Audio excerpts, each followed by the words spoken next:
The office was Arjun's second home. Actually, no, it had become his first. The sharp shoots, the glass-walled meeting rooms, the constant ping of emails, this was where he lived. His actual home was just a place where he slept for a few hours before returning to the battlefield. People admired him. That guy is unstoppable, his colleagues would say.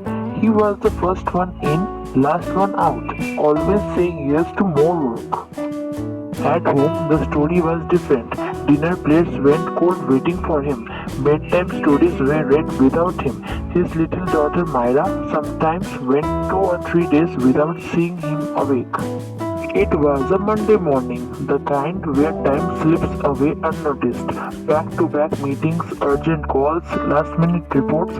Arjun didn't once check his phone. By 8 p.m., he was still at his desk, polishing a presentation.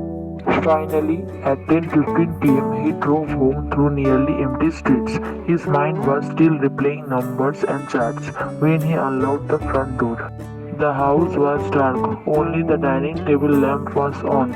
On it sat a small chocolate cake, the icing starting to crack. The candles had melted into tiny wax puddles. Next to it was a card, a child drawing two stick figures, one tall, one small, holding hands. Over them written in uneven letters, "Happy birthday, Daddy, we miss you." Arjun's breath caught. It was his birthday, he had forgotten. The next morning, as he straightened his tie, Myra sat at the table coloring quietly.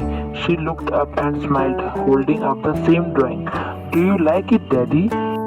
"It's beautiful," he said, crouching down beside her. "But why isn't Daddy in the picture?" Her answer was soft, but it landed like a stone in his chest. "Because Daddy is always at office." Arjun froze. No long lecture could have hurt more than those 6 words. He kissed her head, but the lump in his throat stayed with him all day. At the office, he kept glancing at the clock. By 6, he shut his laptop, ignoring the surprise on his teammates' faces, and drove home. When he walked in, Myra was still awake, arranging dolls in a circle. "Daddy!" she squealed, running into his arms. Her hair smelled of shampoo and her tiny hands clung to his neck.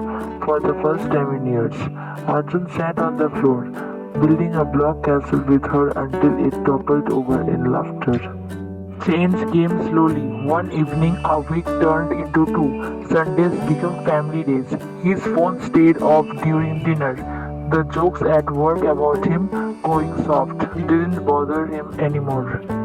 He began noticing things, how Ria hummed while chopping vegetables, how Myra's hair curled at the ends, how the sky outside their balcony turned pink at sunset. One Sunday at the park, Myra pointed up. "Look, Daddy, that cloud looks like a rabbit." Arjun tilted his head and saw it, fluffy ears, a little tail. He laughed, realizing he hadn't looked at clouds in years. They had just been part of the background, like so many moments he had missed. Months passed.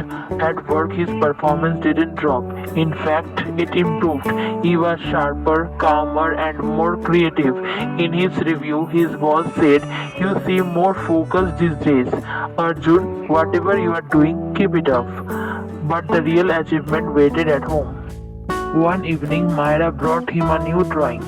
This time, there were 3 figures, Mommy, Daddy, and Myra, holding hands.